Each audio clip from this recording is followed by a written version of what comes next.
Hi, and welcome to Lecture 4. In this lecture, we're going to discuss Bitcoin mining, specifically the following topics.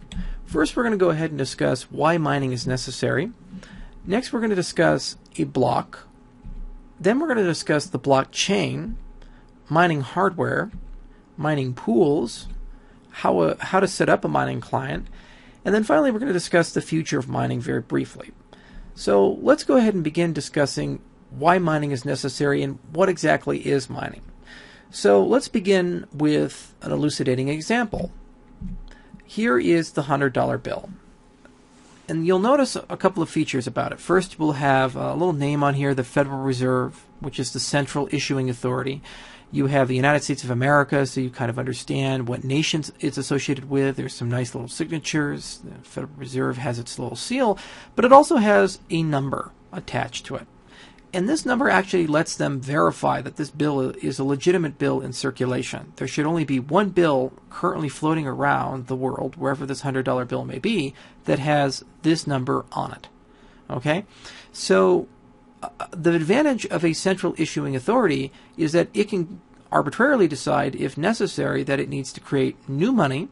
It also can decide, it also has the ability, either by itself or with the aid of proxies like banks, the Secret Service, the Treasury Department, the IRS, and many other agencies in this big infrastructure, in some way, form, or fashion, verify the transactions that are made with this bill as much as possible. It also can go ahead and determine, roughly speaking, how much money a particular person has, looking at things like tax returns, transaction histories, and such and such. Okay, so with a central authority and a government behind it, with a little bit of legwork, one can verify transactions if necessary, and also a central authority asserts that it has the right to create new money. Well, here's the problem. The Bitcoin has no central issuing authority, and as you've noticed in the prior lectures, we've kept saying that the money that enters the system is constrained by algorithms, and new money is not given to any one party. You have to do something for money.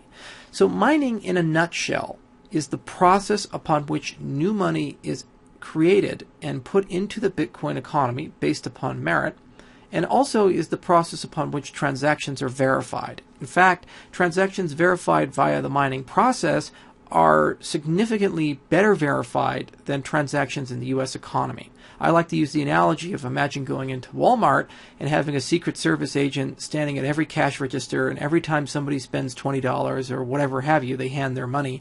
The cashier will hand that bill to the Secret Service agent, and he'll say, yes, it's not counterfeit money. Or you'll have a financial crime specialist every time you use your credit card verifying you are who you say you are, for example. This is the level of security that the Bitcoin actually asserts over the network. And we're going to discuss how it does that in this lecture. So how does mining create new money and also verify transactions? Well, this is a really complex issue. And Satoshi Nakamoto, the reason why we consider him to be a very smart person, whoever he or she may be, is that he actually figured out a solution. Basically what Satoshi did is he said, let's take a queue, meaning a queue is like a line of transactions over a finite period of time, first in, first out. Okay? And let's treat that finite period of time to be roughly 10 minutes, so that we can do this 6 times an hour, give or take. And let's associate with those transactions a very hard math problem that we can go ahead and fix to take roughly 10 minutes to solve for a computer, or even lots of computers working together as quickly as possible to solve it. The first computer or group of computers to resolve this problem will receive an award of Bitcoins. But here's the brilliance of Satoshi's solution. By solving this problem, every single transaction that occurred over the last 10 minutes are verified, meaning that the network, every Bitcoin node, every client, every person using a Bitcoin who has a wallet, so forth, believes that these transactions are indeed legitimate. In fact, if you wait 6 or 7 time periods, the probability of any of these transactions being illegitimate is so astronomically low, it is impossible. So Bitcoins verify very quickly, and this is actually kind of a unique way of introducing new money into the system. The process of doing this is called mining. And the set of transactions that verify along with the proof of work are called a block. So let's slowly walk through this. Our goal is to verify transactions, and our goal is to introduce new money into the economy. We put both of these goals together into a concept known as the block, and every 10 minutes we not only introduce new money into the economy, we verify all the commerce that has taken place over the last 10 minutes. If you're curious about the computer science fundamentals of this problem, then I'd highly recommend going to this link, and this is actually the paper that Satoshi published in late 2008 describing basically how the Bitcoin protocol works, how the Bitcoin itself works, what is the mathematical justification. He includes some source code, and he talks about why this is secure, and the references are really amazing. It's based on some cryptocurrency that was invented back in the 90s along with Hashcash. So it was really a phenomenal paper, and it resulted in the creation of the Bitcoin. So now let's discuss a block. Okay, so the block is basically, as we've said before, a bulk set of transactions, roughly all the transactions that have taken place over 10 minutes, give or take, alongside a really hard math problem. And this math problem is solved by finding what's called a hash value under a certain value. So we're going to walk our way through this because it's kind of a complex computer science topic. We have these things called hashes. And basically what a hash is that you take an input. In the case of a cryptographic hash, you take an input and the output is just some random string of bizarre numbers. And the hash protocol that the Bitcoin uses is called an SHA-256 hash, which are used by the NSA, they're used by the Department of Commerce, they're used by corporations, anybody who wants to do things very securely. Hashes are one way. Cryptographic hashes are one way. So for every input, there will be an output, and there's absolutely no way one can predict what the output is going to be. It's totally random. And given an output, there is absolutely no way one is able to engineer what the input was. So how that hard math problem that the miners must solve to be awarded the block works is that it takes the transactions, a thing called a nonce, and a couple of other pieces of information, and it says that you must input these into a function, iterating the nonce, and achieve an output lower than some sort of threshold. Now, because we don't know what the hash output is going to be, basically what we do is we just start at the lowest level nonce possible, 1, and just iterate our way through it until by brute force we discover what this value is going to be. Now there's a lot of magic that happens in between this, but that's beyond the scope of what we need to talk about. Just try to conceptualize that it's kind of like putting something in to a machine, and the machine will output a random value, and you hope that that random value is less than some sort of predetermined number, and that number is called the difficulty. It's kind of like a lottery system. That's another way that people tend to describe it. And just like a lottery, it's winner takes all. So you have many people playing Powerball or Mega Millions, which are two very popular lottery systems in the United States. And sometimes the jackpots get very large, millions upon millions of dollars. So basically how this works is the difficulty is the set of numbers you have to hit. So remember, with Powerball, you have the Powerball number and then 5 numbers associated with it. You have to get all 6 of them to win the lottery. And the same deal with the block. To win the block, you have to achieve a hash beneath a certain value, and the amount of tickets you can buy is the rate at which you're able to produce hashes and check them. So you'll see terms like mega hashes or giga hashes. Think of those as just basically how many lottery tickets you're allowed to buy per second, and we just see if any one of them matches the numbers you need to have. The first person to match the numbers wins the block. That's basically what mining is in a nutshell. Block is just a set of transactions that have occurred over the last 10 or so minutes. We have a predetermined number that we wish to get to, and we arrange that number via this notion called a difficulty so that the block is won within give or take 10 minutes. It's not a perfect process. If it takes too long to win a block, meaning 30 minutes, an hour, etc., then the system will automatically lower the difficulty. If it takes too little, meaning there's too much computational power inside the Bitcoin ecosystem, then it'll actually increase the difficulty so that we can fix it around 10 minutes. So a predictable amount of new Bitcoins enter the economy every single 10 minutes. Again, the first person to produce a hash that satisfies the difficulty rate, i.e. get the right number, wins every single coin associated with the block. When the Bitcoin was first produced in 2009, the blocks were 50 coins in size.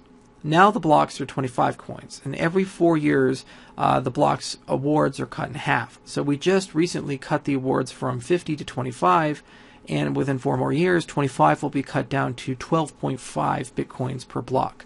And this will continue into the year 2140, when no more coins are awarded. So this is how we know how much coinage is going to enter the ecosystem consistently and reliably. And what's really elegant about this system is that it distributes money based upon, statistically speaking, whoever's done the most work. So it's kind of a merit-based system, and the work that people do is not waste work. It's not just made-up math. The work they're doing is based upon transactions alongside a hard math problem to make sure that people can't rig the system. And so every time you buy something with a Bitcoin, that transaction is going to be placed into a ledger, and that ledger is going to be checked over and over and over and over again. And we're going to see that in just a moment. This is the ledger, the blockchain. So the first block was created by Satoshi, and it's called the Genesis block. And for our purposes, I'll show it to you. So here is actually the Genesis block. And there's a lot of garbage here about how the hash works and all these things. You don't need to know any of that. This is just basically the very first Bitcoin block, and it was created January 3rd, 2009.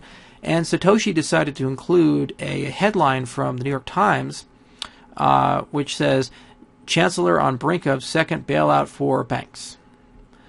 So it gives you, it's a common way that people date things is by using newspaper headlines. And you can see a bunch of metadata and other raw, interesting information. But after this block was created, 10 minutes later, the next block was created, and blocks are linked together. When we say that you're able to go ahead and follow the entire blockchain back down to the Genesis block, we're not being metaphorical. Every single transaction ever made in the history of the Bitcoin is contained within the blockchain. So for a transaction to be considered legitimate, you'll have to find it somewhere in the blockchain. After a block has been verified, it's connected to the blockchain, and then everybody in the entire Bitcoin ecosystem who is a miner starts working on the very next block to attach to the chain. And so let me show you what the blockchain actually looks like. This is the blockchain from blockchain.info. And right now, the most current block as of April 18th, 2013, is block number 232,053, and it was created about 7 minutes ago, and this block verified 469 transactions. A total amount of money that was spent over the last 10 minutes was 19,585.65 Bitcoins. And because it's like a lottery system, this is going to be awarded based upon who discovered the numbers first, and you can see BTC Guild did that, which is a mining pool, and we'll discuss that in a moment.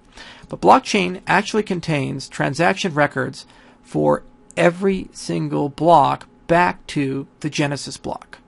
You can see the hash for the block, you can see the height of the block, meaning the number of blocks. So this right here is the 32,000.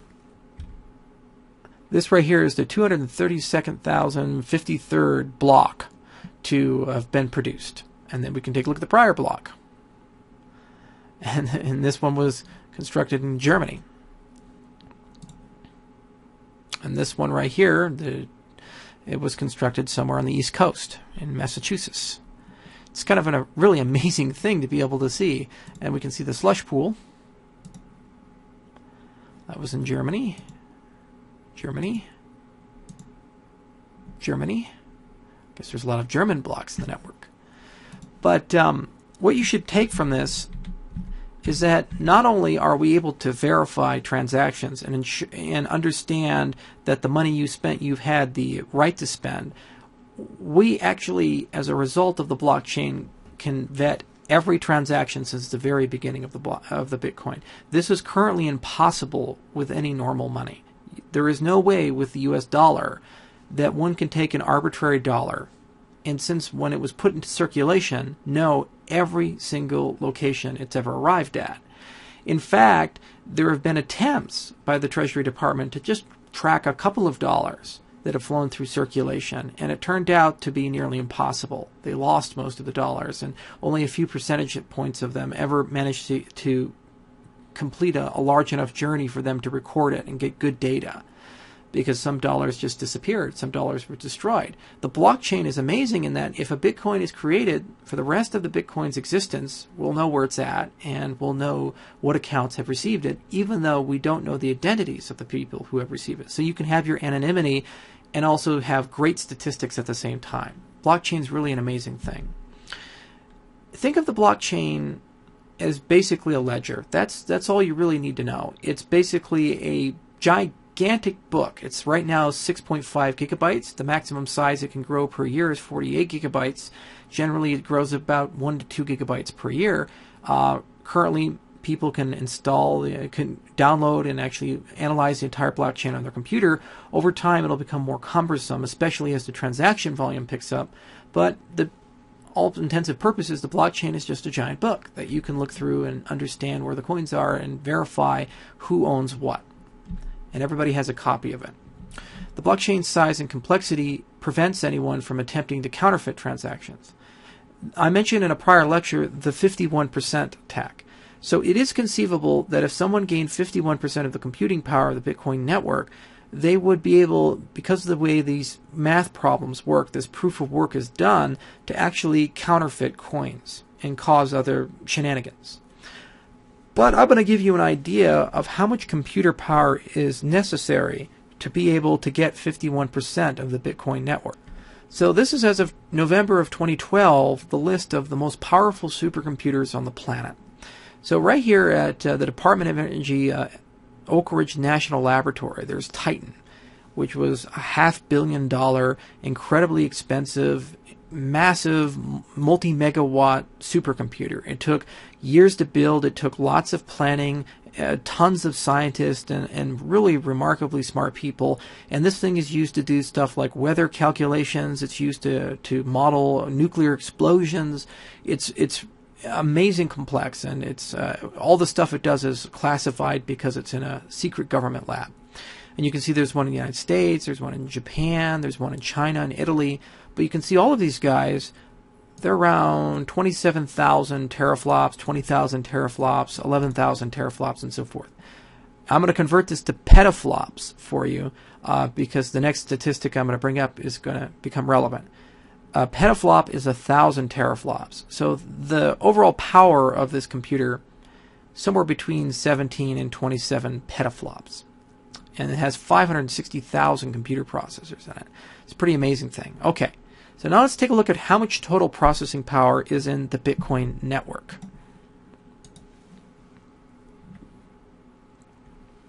So here's Bitcoin Watch. Currently, 818 petaflops. Let's look back here, 27 petaflops for the most powerful computer on the planet.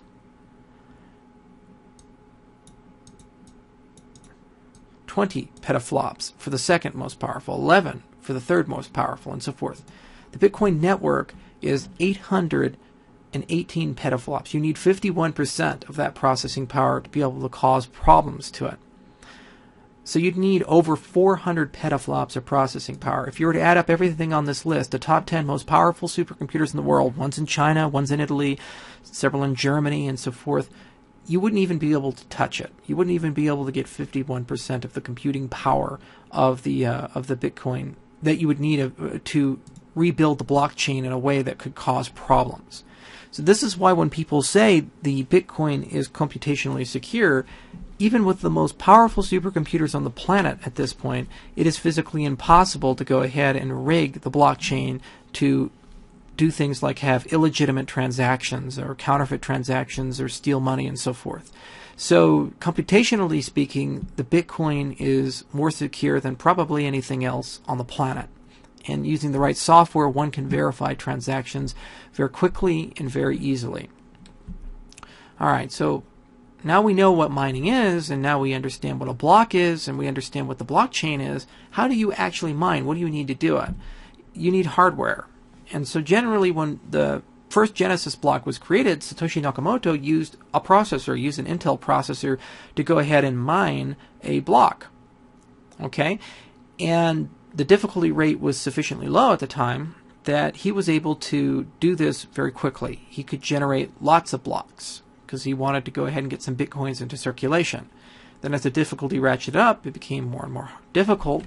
And over time, people realized that they could use graphics cards using OpenCL and CUDA to mine Bitcoin significantly faster than they could on computer processors.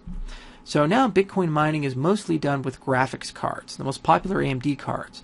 And I have a website here that actually lists the speed of mining with graphics cards and CPUs.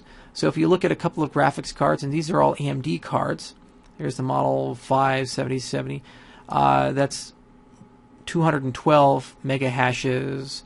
And the card that I actually have in my computer is the 7970. Let's go find it on the list. Boop, ba-doop, ba-doo. Okay. 7950, excuse me. Yeah.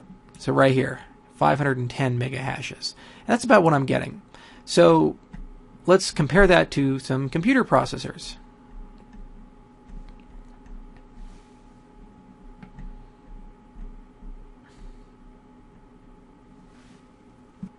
Okay, so here are some AMD CPUs. The computer processor that I'm currently using is an AMD Phenom X6 1100T.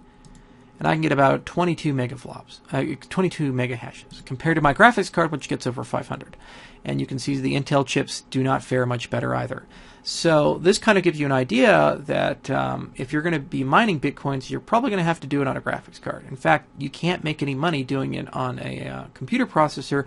It would cost you more money in power than the amount of Bitcoins you'd produce. As of 2013, we've also started to witness highly specialized hardware called field programmable grid arrays and also application-specific integrated circuits, which have been basically designed from the ground up to outperform graphics processing units, those graphics cards. So even though graphics cards are great and they're incredibly fast and they can do amazing things much faster than computer processors can, certain things, FPGAs and ASICs can even compute these hashes at a much greater rate, in the gigahashes. In fact, we're starting to see ASICs enter the market, which are 5 to 50 gigahashes in processing power for a single ASIC.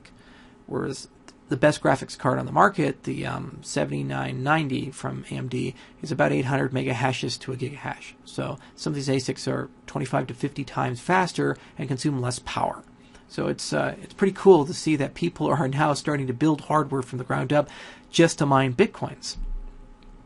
Remember that mining is only profitable when you can recoup both the initial hardware cost and the power spent making Bitcoins. To make this a bit more clear, I'm going to open up a Bitcoin calculator. This is one of the ASIC miners I mentioned. Open up a Bitcoin calculator, and let's go ahead and pick something off the list. So let's say that you're going to mine with your computer processor. Okay, let's say you have a Core i7-2600K. Okay, and that's 6.7 megahashes of power. So let's go ahead and enter that in.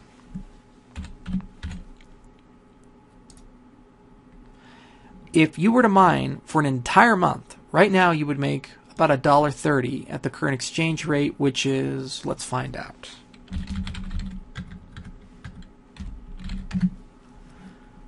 $115 per coin. Okay? So you would make, I guess it was right there too. Dumb me. Okay, so if you're using a really powerful computer processor, you would only be making $1.30, and remember, you'd have to run it for an entire month, and you'd be eating about 10 cents worth of power per an hour to 20 cents, depending upon where you live. So If on the low end you'd be spending $2.40 a day on power. On the high end you'd be spending about $5 a day in power, and you'd have to do that for an entire month. You use about $150 worth of power. All right, so the graphics card I have runs at 500 megahashes, and mine is power. I'm making about $100 per month. So if I can find a way to get power cheaply, or maybe I have solar or something, I can actually make a hefty profit. This device right here that they're advertising runs at 50,000 megahashes. You can see it generates $10,000 worth of bitcoins every single month. Now, this is a bit deceptive. Remember that I said that we want bitcoins to be produced roughly every 10 minutes. So when many of these guys enter the market, as they have been, what's going to happen is that the difficulty will ratchet up so that we have to spend more gigahashes to go ahead and produce the same amount of bitcoins. Thus, this number will be reduced considerably as more of these guys enter in. But if you're an early adopter and you happen to have access to the hardware and your competition are graphics cards, just like when everybody was mining on their CPUs and the competition were graphics cards, you will make this kind of money. But very quickly you'll make considerably less. It's going to probably look more like this, which is still a respectable amount. Okay, so we have this notion of a mining pool. You've probably heard of it, and let's talk about it right now. Remember that the Bitcoin is a lottery system. Okay, so when somebody wins the lottery people don't get together and say, well, this guy bought 10,000 lottery tickets, so he should get the largest share of the lottery, and this guy bought 5,000 lottery tickets, so he should get the second largest share. It's a winner takes all. So even though you may have purchased one ticket and somebody bought 1 million tickets, if you hit the numbers and that person did not, will win the entire jackpot. And the Bitcoin is exactly the same way. When someone wins a block, they win a block outright. The coins are not divided. It goes straight to their address, and it's theirs. End of story. So this is slightly problematic, because let's say you buy all this really expensive mining equipment, and you have gigahashes of processing power. You're still competing with petahashes of processing power inside the overall Bitcoin cluster, which basically means your probability of discovering this solution first at random is very, very low. So at some arbitrary point, maybe in a year or two of operation, you'll get a block of 25 bitcoins. You'll be that lucky winner of the lottery, but not often. And this is just like in real life when people have lottery pools. So they say, my chances alone of winning the lottery are very low, but if I pool together with lots of people, it increases my chances.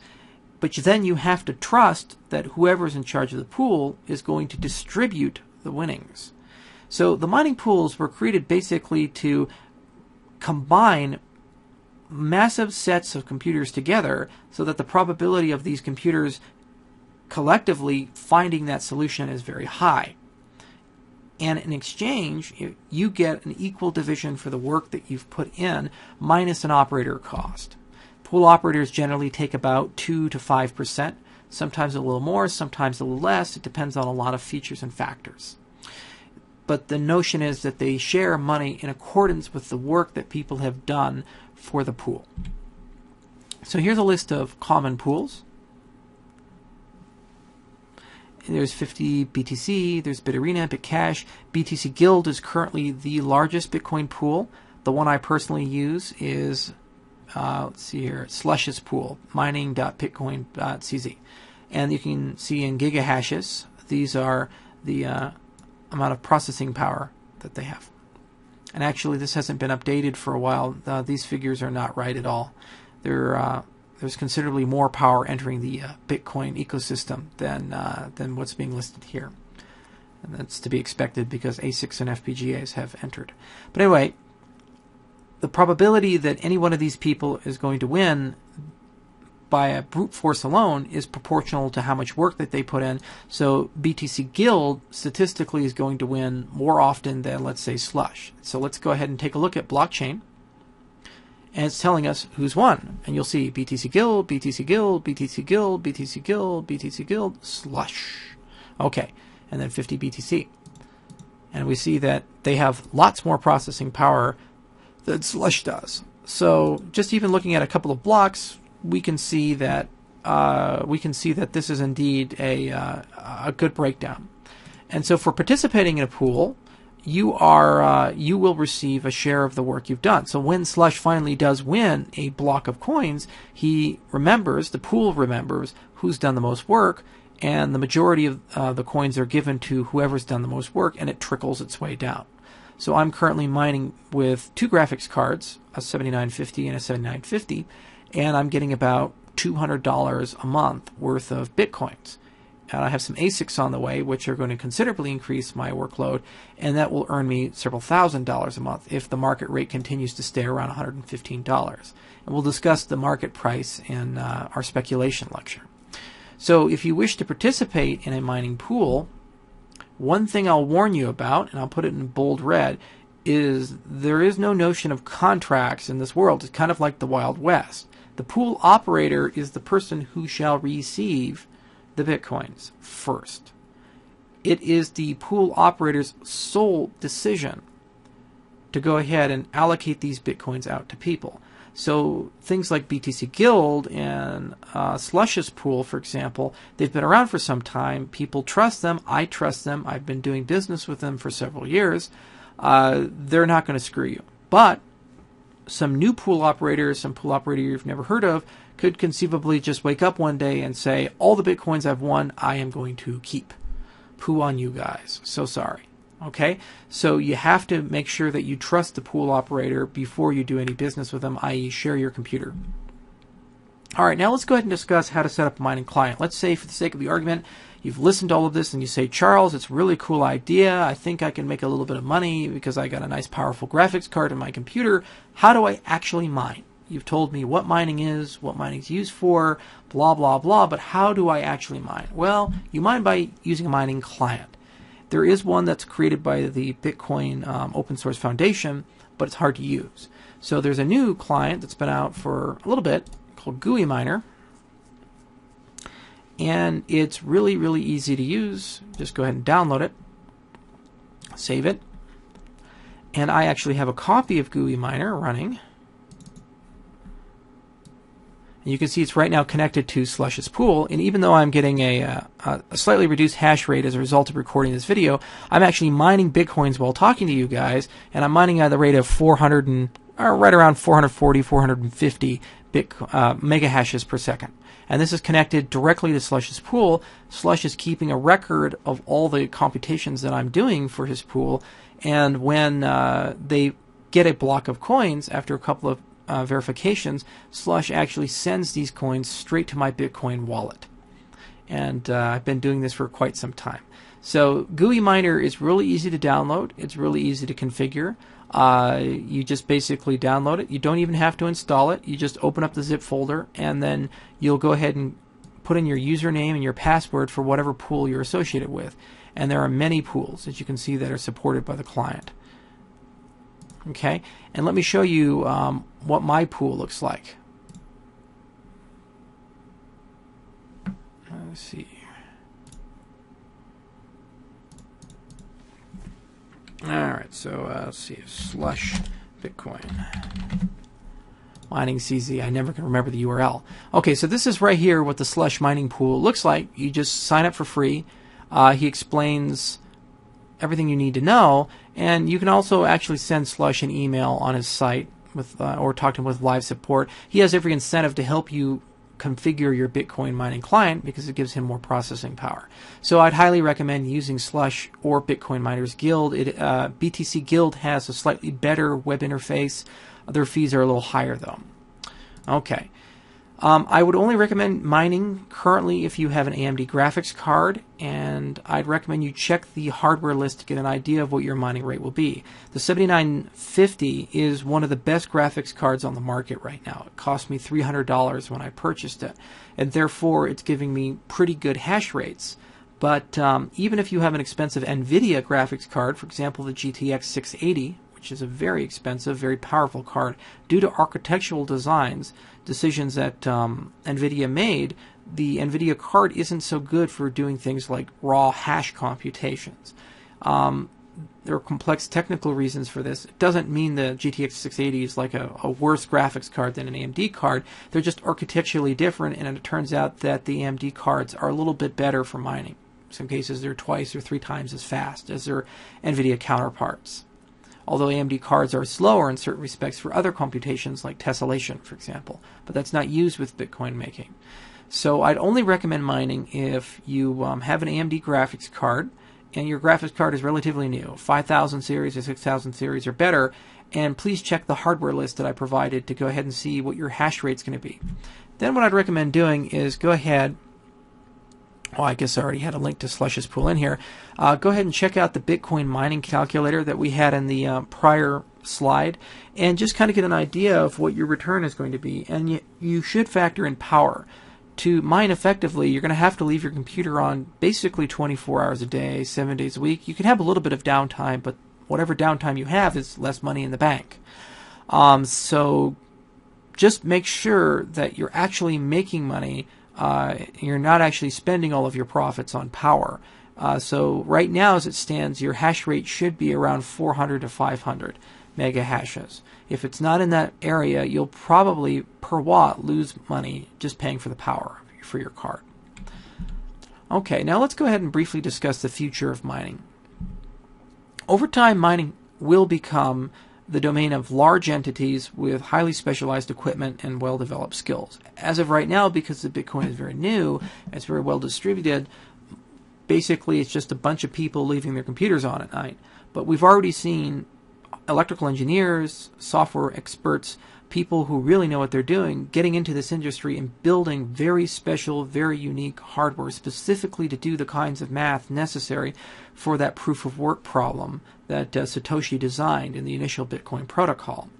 This basically means if you're one of the small miners, you can't do this forever unless you start acquiring some of this highly specialized equipment. Most of the mining will be profitable if the Bitcoin continues to increase in value. It's only going to be profitable if the Bitcoin continues to increase in value. Miners are very receptive to this. And actually, it's kind of an interesting a sociological effect, an economic effect. If mining becomes less profitable, less people do it, less power overall in the Bitcoin ecosystem, and which basically means that for that difficulty factor, block generation starts becoming more than every 10 minutes. As a result, the difficulty factor actually scales down, which means it's easier to make Bitcoins, and therefore mining becomes more profitable per mega hash. You see? So this is a way how the system balances. If Bitcoins become much more profitable, more miners come in. More miners mean that we're starting to generate blocks faster, therefore the difficulty ratchets up. And if the value goes down, mining becomes less profitable, and therefore the difficulty scales down. However, that said, because of the amount of new entrants into the mining spectrum, the Bitcoin has to appreciate in value for mining to continue to be profitable, especially with the investment of highly specialized equipment. It's a really good crowd signal. In finance and in other fields, we tend to use crowd signals. Basically, we ask, what is the mass doing? What is the mob doing? What is the wisdom of the crowd? Now, in some cases, the crowd is wrong, and they're irrational, and they make big, bad mistakes. In other cases, the crowd can be very, very right. For that said, a lot of people who make decisions to buy hardware, specialized hardware to mine Bitcoins, have made that decision because they believe, number one, the Bitcoin is here to stay, but more importantly, number two, that the value of the Bitcoin is going to be above some sort of return value threshold. And because millions of dollars have been invested in new hardware to mine Bitcoins, especially over the last 2 years with FPGAs and ASICs, it's a very good signal that mining is going to become even more profitable. And regardless of the block reward, as long as transactions are done in Bitcoins, miners will receive Bitcoins from verification fees. I'll discuss this a little bit. So when you send money from one person to another person, so from you to your friend Bob, let's say, or when I sent money from myself to myself, the wallet on my computer to the wallet in the cloud, I actually had to pay a small transaction fee. What is this transaction fee? What is this verification fee? Well, I mentioned that a block is a queue of transactions.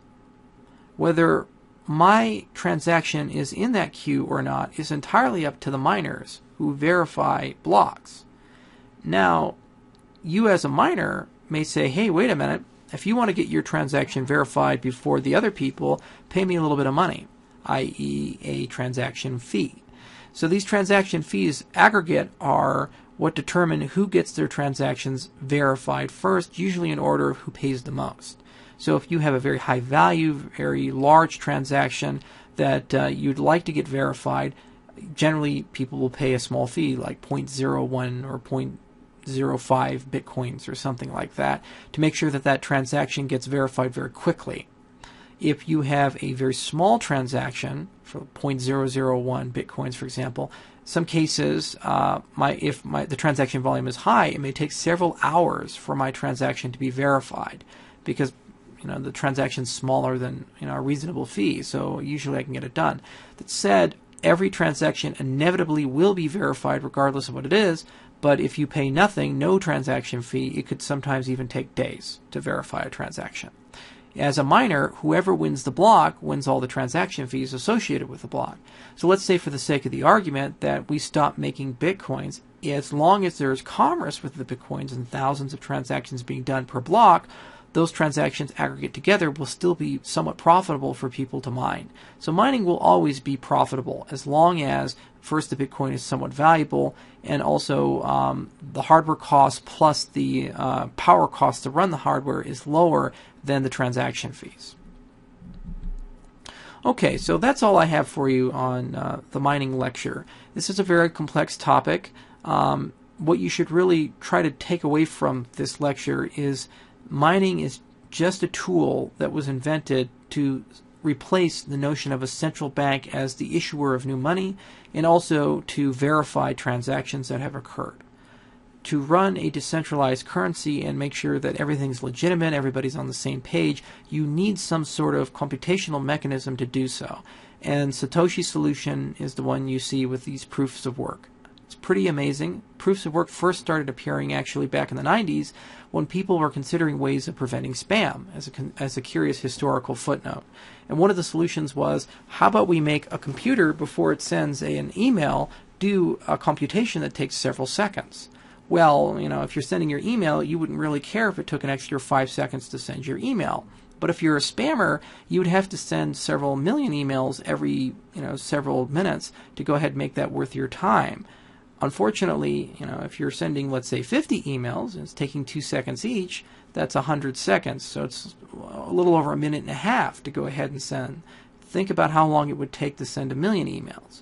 And this was kind of a way of dealing with spam. And it was proposed, I think it was called Hashcash, and many people thought about implementing it. Satoshi obviously read that paper because he took Hashcash and he modified and contorted it and turned it into the Bitcoin system we see today. So it's amazing how something that was never intended for a currency could wind up actually building a distributed peer-to-peer currency. All right, so that's all I have for you on mining. The next lecture, we'll go ahead and discuss Bitcoin speculation. When we say the Bitcoin is $115, how did we arrive at that price, and what do we need to know about it? And should you trade the Bitcoin? Okay, as always, thank you for listening, and have